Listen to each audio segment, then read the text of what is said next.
إن الدين عند الله الإسلام. الحمد لله رب العالمين، والصلاة والسلام على سيد الأنبياء والمرسلين وعلى آله وأصحابه أجمعين. أما بعد، عن علي رضي الله عنه قال قال رسول الله صلى الله عليه وسلم: إذا كانت ليلة النصف من شعبان فقوموا ليلها وصوموا نهارها، فإن الله تبارك وتعالى ينزل إلى السماء الدنيا لغروب الشمس إلى طلوع الفجر فيقول: ألا من مسترزق فأرزقه، ألا من مستغفر فأغفر له، ألا من مبتل فأوافيه، أو كما قال رسول اللہ صلی اللہ علیہ وسلم۔ محترم بزرگوں، بھائیوں، یہ مہینہ شعبان المعظم کا مہینہ ہے، اسلامی مہینہ 8واں مہینہ ہے۔ اس مہینے کے بعد رمضان المبارک کا مہینہ شروع ہو رہا ہے۔ اللہ کے نبی صلی اللہ علیہ وسلم 2 مہینے پہلے سے رمضان کے مہینے کی تیاری اور اس کے لیے دعا کیا کرتے تھے۔ شعبان کے مہینے سے پہلے جو ہے رجب کا مہینہ گزرا۔ حدیث پاک میں آتا ہے کہ جب رجب کا چاند نظر آتا تو اللہ کے نبی صلی اللہ علیہ وسلم یہ دعا کرتے: اللہم بارک لنا فی رجب و شعبان وبلغنا رمضان۔ اے اللہ، ہمارے رجب اور شعبان کے مہینے میں برکت عطا فرما اور ہمیں رمضان کے مہینے تک عافیت کے ساتھ پہنچا۔ اس سے معلوم ہوا کہ آپ علیہ السلام کس اہتمام سے رمضان کے آنے کے منتظر رہا کرتے تھے، اور پھر شعبان کے مہینے میں تو آپ علیہ السلام کی یہ فکر اور یہ خوشی اور یہ اہتمام اور زیادہ بڑھ جایا کرتا تھا، یہاں تک کہ اللہ کے نبی صلی اللہ علیہ وسلم نے شعبان کی اور رمضان کی اہمیت کو بتلانے کے لیے یہ فرمایا: شعبان شہری و رمضان شہر اللہ۔ شعبان میرا مہینہ ہے اور رمضان اللہ کا مہینہ ہے۔ اللہ کے نبی شعبان کی نسبت اپنی طرف کر رہے ہیں۔ یہ نسبت شعبان کی فضیلت و اہمیت کو بتلا رہی ہے۔ کوئی بڑا آدمی کسی کو اپنا کہہ دے تو اس چھوٹے کے بڑے پن میں اضافہ ہو جاتا ہے۔ نبی پاک صلی اللہ علیہ وسلم شعبان کو اپنا مہینہ قرار دے رہے ہیں، اس سے شعبان کی فضیلت اور اہمیت کا اندازہ ہو جاتا ہے۔ اسی طریقے سے حضرت عائشہ رضی اللہ تعالی عنہا سے روایت ہے اور دیگر ازواج مطہرات سے روایت ہے کہ آپ علیہ السلام رمضان کی تیاری کے لیے شعبان میں کثرت سے روزہ رکھا کرتے ہیں۔ آپ علیہ السلام رمضان کی تیاری کے لیے شعبان میں کثرت سے روزہ رکھا کرتے تھے۔ تو شعبان کا مہینہ بھی عظمت اور برکت والا ہے، اور خصوصاً اس مہینے میں شعبان کی جو 15ویں تاریخ آتی ہے، جسے ہم اور آپ شب برات کہتے ہیں، حدیث پاک میں اس کی اور بھی زیادہ اہمیت اور فضیلت کا ذکر کیا گیا ہے۔ کچھ لوگ تو ایسے ہیں جو شعبان کی فضیلت و برتری کا انکار کرتے ہیں، لیکن حقیقت یہ ہے کہ اس رات کا قرآن کریم میں تو کوئی ذکر نہیں ہے، لیکن احادیث میں بہت سی روایتوں میں اس رات کی فضیلت اور برتری کا تذکرہ ہے۔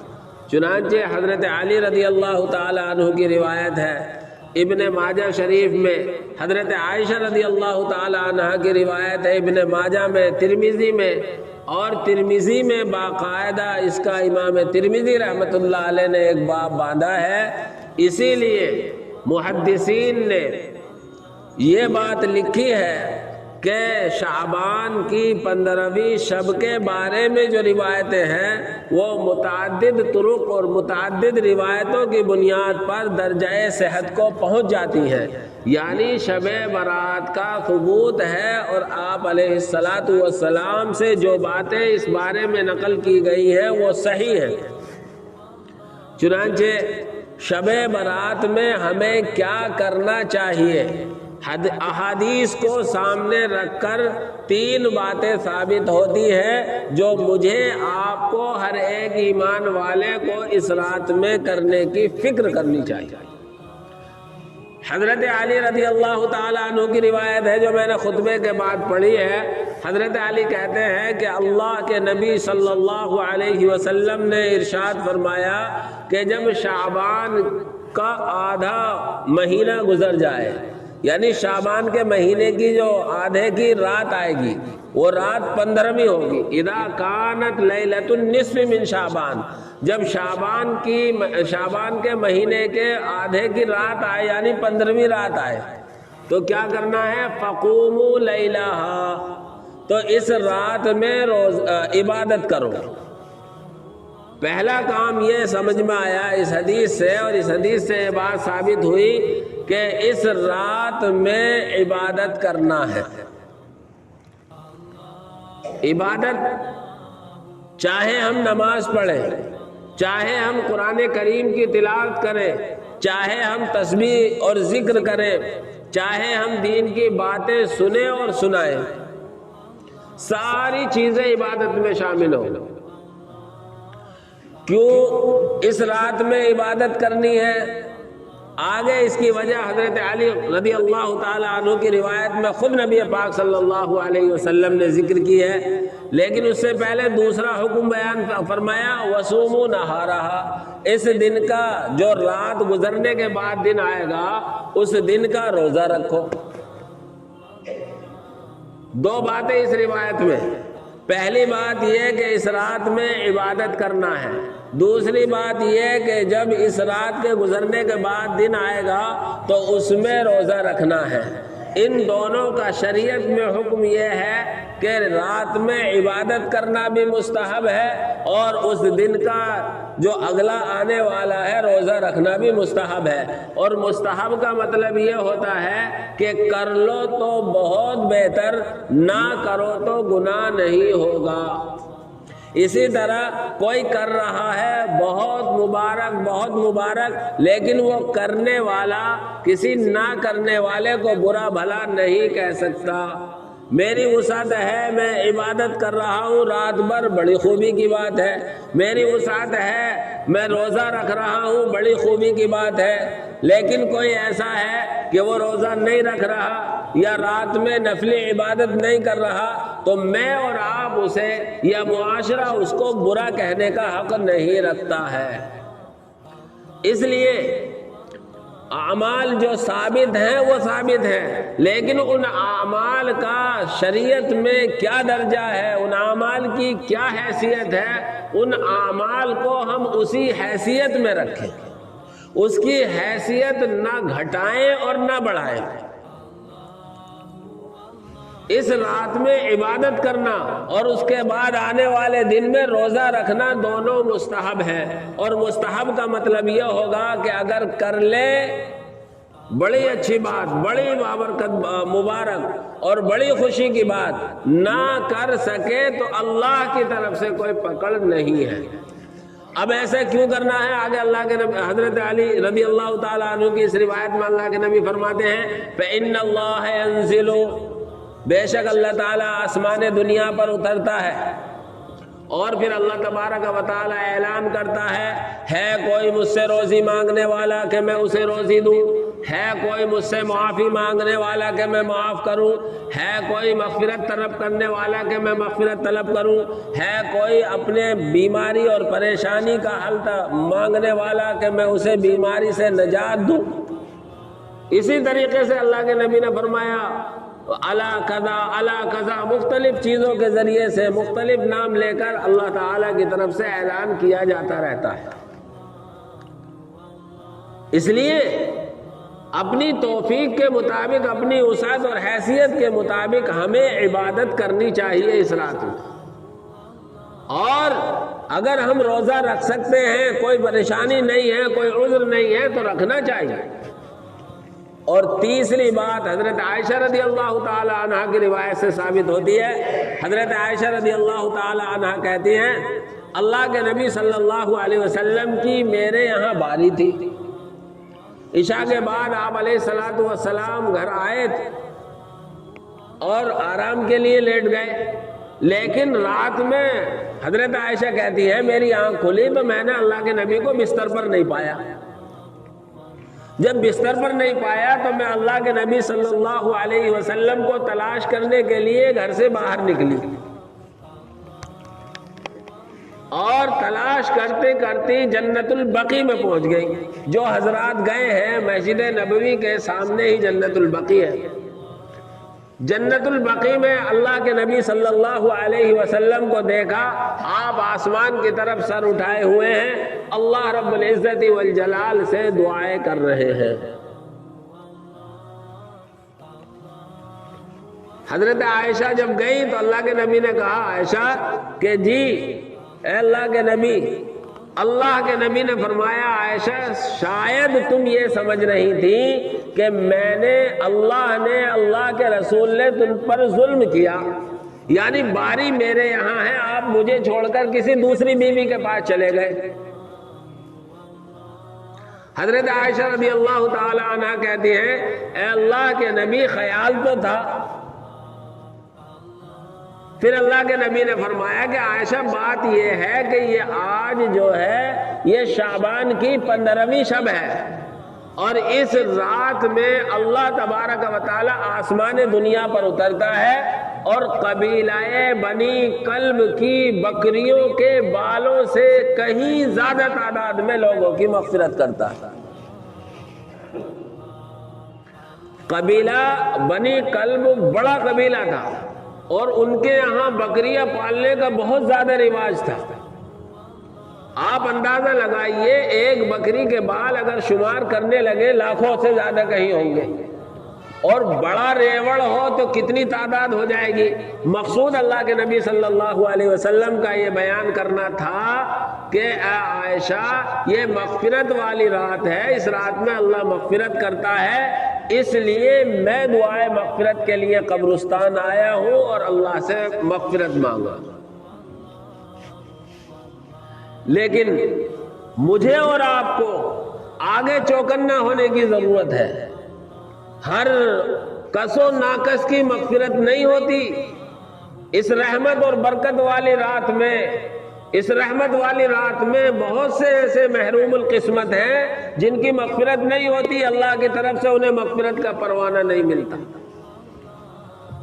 مختلف حدیثوں میں ان کا تذکرہ ہے، کہیں 5 کا، کہیں 6 کا، کہیں 10 تک کے لوگوں کو شمار کرا ہے۔ ان میں سب سے پہلا ہے مشرک، اللہ کی ذات و صفات میں کسی دوسرے کو شریک کرنے والا، یعنی جو کام اللہ کرتا ہے اللہ ہی کے لیے خاص ہے، ان کاموں کو یا ان چیزوں کو اللہ کے علاوہ کسی دوسرے کے لیے ماننا یہ شرک ہے۔ اولاد دینا اللہ کا کام ہے، اللہ کے علاوہ کسی کے لیے ماننا شرک۔ بیماری دینا اللہ کا کام ہے، اللہ کے علاوہ کسی کے لیے ماننا شرک۔ بیماری سے شفا دینا اللہ کا کام ہے، اللہ کے علاوہ کسی دوسرے کے لیے شفا دینے والا ماننا یہ شرک ہے۔ اسی طریقے سے جتنے بھی وہ کام ہیں جن کو اللہ کرتا ہے، اللہ ہی کر سکتا ہے، اللہ کے علاوہ کسی کے لیے مان لینا یہ شرک کہلاتا ہے۔ اللہ کے نبی نے فرمایا اس رحمت اور برکت والی رات میں مشرک کی بھی مغفرت نہیں ہوتی۔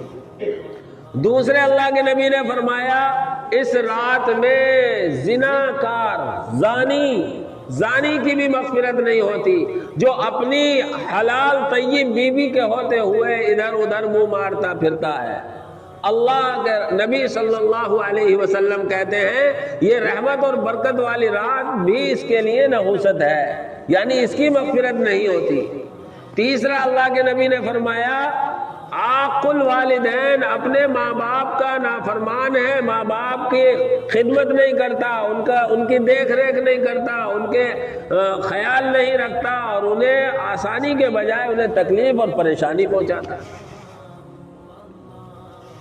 اسی طریقے سے اللہ کے نبی صلی اللہ علیہ وسلم نے فرمایا، ایک وہ شخص ہے جو کینہ پرور ہو، اپنے دل میں حسد اور جلن رکھتا ہو، کوئی نکلا ہوا جا رہا ہے بلا وجہ اس سے حسد کر رہا ہے، کوئی اچھے کپڑے پہن کر نکلا ہوا گیا اور یہ اپنے دل میں جل رہا ہے۔ حاسد کو دنیا میں سکون ہی نہیں ہے، اور آخرت میں تو کل قیامت میں وہ پریشان رہے گا۔ بلا وجہ کسی سے چڑ ہے، کوئی سیدھا سیدھا چل رہا ہے، اس کا سیدھا چلنا بھی اسے الٹا لگ رہا ہے، کوئی ٹھیک کام کر رہا ہے، اسے اس کا کام بھی غلط لگ رہا ہے۔ حاسد کو کبھی جہاں میں سکون نہیں ملتا۔ اللہ کے نبی صلی اللہ علیہ وسلم کہتے ہیں کہ حاسد بھی ایک ایسا شخص ہے جو اس رحمت اور برکت والی رات میں اللہ کی مغفرت سے، اللہ کی رحمت سے محروم رہتا ہے۔ میرے بھائیوں، اللہ کے نبی صلی اللہ علیہ وسلم پر حسد ہی کی بنیاد پر جادو کیا گیا تھا، اور اللہ رب العزت والجلال نے اس جادو کے کاٹ کے لیے دو صورتیں باقاعدہ قل اعوذ برب الفلق اور قل اعوذ برب الناس نازل فرمائی ہے، اور باقاعدہ پناہ مانگی ہے وَمِن شَرِّ حَاسِدٍ إِذَا حَسَدَ۔ حسد کرنے والے اور جس سے حسد کیا جا رہا ہے اس کا کوئی بٹوارا نہیں ہوتا، یہ ایک بیماری ہے، کینہ رکھنے کی، دل میں بغض، عداوت اور دشمنی رکھنے کی بلا وجہ کی، اور یہ کراتا ہے شیطان۔ کسی کا اچھا کھانا، کسی کا اچھا پینا، کسی کا اچھا کمانا، کسی کا اچھا چلنا پھرنا، کسی کے اچھے عادات اخلاق۔ بعض لوگ ایسے ہوتے ہیں کہ انہیں اچھی نہیں لگتی، اور وہ اندر اندر گھٹن محسوس کرتے رہتے ہیں، اپنے آپ اپنی سزا دے رہا ہوتا ہے وہ اپنے آپ، حالانکہ کوئی فائدہ نہیں ہوتا ہے، لیکن گھٹ رہا اندر اندر۔ اس لیے میرے بھائیوں، اس رحمت اور برکت والی رات میں اللہ کے نبی صلی اللہ علیہ وسلم فرماتے ہیں یہ اس آدمی کی بھی مغفرت نہیں ہوگی جو حسد رکھتا ہے۔ اسی طریقے سے آپس میں لوگوں کے درمیان لڑائی اور جھگڑے، چغل خوری کر کے آپس میں لڑائی جھگڑے کرانا، ادھر کی سنی ادھر لگا دی، ادھر کی سنی ادھر لگا دی۔ میں نے پچھلے جمعے میں ایک واقعہ ذکر کیا تھا چغل خوری کے عنوان پر، کہ ایک غلام میں صرف چغل خوری کی عادت تھی، اس چغل خوری کی بنیاد پر اسے سستا بیچ دیا اس کے مالک نے، ایک لالچی نے اسے خرید لیا، اس لالچی کا اس چغل خوری کی بنیاد پر پورا گھر تباہ ہو گیا، خود اس کی بیوی قتل ہوئی، وہ قتل ہوا، اور خاندانوں میں آپس میں دراڑیں پڑی۔ اس لیے میرے بھائیوں، یہ فضائل اپنی جگہ سب صحیح ہے کہ اللہ رب العزت آسمان دنیا پر آتا ہے، اللہ کی طرف سے مغفرت کا اعلان ہوتا ہے، اللہ قبیلہ بنی قلب کی بکریوں سے زیادہ لوگوں کی مغفرت کرتا ہے، لیکن مجھے اور آپ کو اپنے گریبان میں منہ ڈال کر سوچنا ہے، آیا کہیں ہم ان لوگوں میں سے تو نہیں ہیں جن کو اللہ کے نبی صلی اللہ علیہ وسلم نے یہ بیان فرما دیا کہ اس رحمت اور برکت والی رات میں بھی ان کی مغفرت نہیں ہوتی؟ کہیں ہم ماں باپ کے نافرمان تو نہیں، کہیں ہم شرابی تو نہیں، کہیں ہم حاسد تو نہیں، کہیں ہم کینہ پرور تو نہیں، کہیں ہم دوسروں کو نقصان پہنچانے والے تو نہیں، کہیں ہم ماں باپ کے نافرمان تو نہیں؟ مجھے اور آپ کو ہر ایک اپنی حالت سے اچھی طرح واقف ہوتا ہے۔ میں اپنے آپ کو جتنا جانتا ہوں آپ مجھے نہیں جانتے، آپ اپنے آپ کو جتنا جانتے ہیں میں آپ کو نہیں جانتا۔ دل کے حال کو صرف میں یا میرا اللہ جانے گا، اور یہ بیماری کینہ ہے، حسد ہے، بغض ہے، عداوت ہے، یہ ساری بیماری دل کی ہے۔ اور عجیب اتفاق اللہ کے نبی صلی اللہ علیہ وسلم نے فرمایا الا ان فی الجسد لمضغہ، یاد رکھو بدن میں ایک ٹکڑا ہے گوشت کا لوتھڑا ہے، اذا صلحت صلح الجسد کلہ، اگر وہ صحیح ہے تو پورا بدن صحیح کام کرے گا، واذا فسدت فسد الجسد کلہ، اگر وہ لوتھڑا خراب ہو گیا تو سارا بدن خراب ہو جائے گا۔ دکھائی دے گا صحیح سالم، لیکن دل سیاہ اور کالا ہوا پڑا ہے تو اچھی باتیں اس پر اثر نہیں کریں گی، اچھائی کو وہ دل قبول نہیں کرے گا، اسے تو برائی میں مزہ آئے گا اور برائی کی طرف اس کا دل لے جائے گا۔ آپ جانتے ہیں جب بخار آتا ہے تو آدمی کا ذائقہ خراب ہو جاتا ہے، اسے ہر میٹھی چیز بھی پھیکی لگتی ہے، ہر ذائقے کی چیز بھی اسے بری لگتی ہے۔ بات حقیقت یہ ہے کہ وہ چیز بری نہیں ہے، وہ اپنا ذائقہ صحیح رکھتی ہے، اس کی زبان کا ذائقہ بگڑ گیا اس لیے اسے بری لگ رہی ہے۔ اسی طرح میرے بھائیوں، میرے اور آپ کے دل کا مسئلہ ہے، اگر ہمارا دل صاف ہے آئینے کی طرح تو ہمیں سب بڑھیا نظر آئیں گے، اور اگر میرا ہی دل کالا ہے تو مجھے سارے کالے نظر آئیں گے۔ اگر میں اپنا چشمہ ہرا لگا لوں تو دھوپ میں ساری چیز ہری نظر آئے گی، اور اگر کالا لگا لوں تو ساری چیزیں کالی نظر آئیں گی۔ یہی حال ہمارے آپ کے دلوں کا ہے۔ اللہ رب العزت والجلال سے دعا کریں اللہ ہمارے دلوں کو صاف کر دے۔ اگر ہمارے دلوں میں کینہ اور حسد ہوگا، جو بیماریاں ہمارے دلوں میں ہوں گی، پھر ہر ایک میں وہی بیماری نظر آتی چلی جائے گی، اور کسی کی اچھی بات بھی ہمیں اچھی نہیں لگے گی۔ جیسے مشہور ہے نا، ایک بیوی اپنے شوہر کی بات کبھی بھی نہیں مانتی تھی، کہتی تھی تم کیسے بزرگ ہو پتہ نہیں۔ ایک دن انہوں نے اپنی کرامت دکھائی، اڑتے ہوئے جا رہے تھے ہوا میں، کہنے لگی پتہ بزرگ کیسے ہوتے ہیں؟ کہ وہ تھا بزرگ تو اصل جو ہوا میں اڑ رہا تھا۔ کہنے لگا اللہ کی بندی وہ میں ہی تو تھا۔ تو اچھا جبھی تو ٹیڑھے اڑ رہے تھے۔ میرے بھائیوں، جب آپس میں رہتے ہیں تو آپس میں جب کینہ دلوں میں خرابی آ جائے تو سامنے والے کی اچھائی بھی برائی نظر آتی ہے۔ جب دل صاف ہوں گے تو سامنے والے کی برائی کو بھی ہم اچھائی پر محمول کریں گے، اور اگر دلوں میں کدورت ہوگی، بغض عداوت کینہ ہوگا تو ہم سامنے والے کی اچھائی کو بھی برا رخ دے دیں گے۔ دو آدمی مل کر مسافہ کر رہے ہیں اور سنت ہے مسکرا کر مسافہ کرنا، تیسرا بیٹھا اس کے دل میں کوئی کھوٹ ہے، سوچے گا یہ کمبخت اب بھی میری برائی کر رہا ہے۔ یہ سب اپنے دل سے ہوتا ہے۔ اس لیے میرے بھائیوں، ایک دوسرے سے دلوں کو صاف رکھو۔ اللہ رب العزت والجلال اس رحمت اور برکت والی رات میں ہم سب کی مغفرت فرمائے۔ اللہ مجھے بھی آپ حضرات کو بھی خوب عبادت کی توفیق عطا فرمائے، آمین۔ اللہ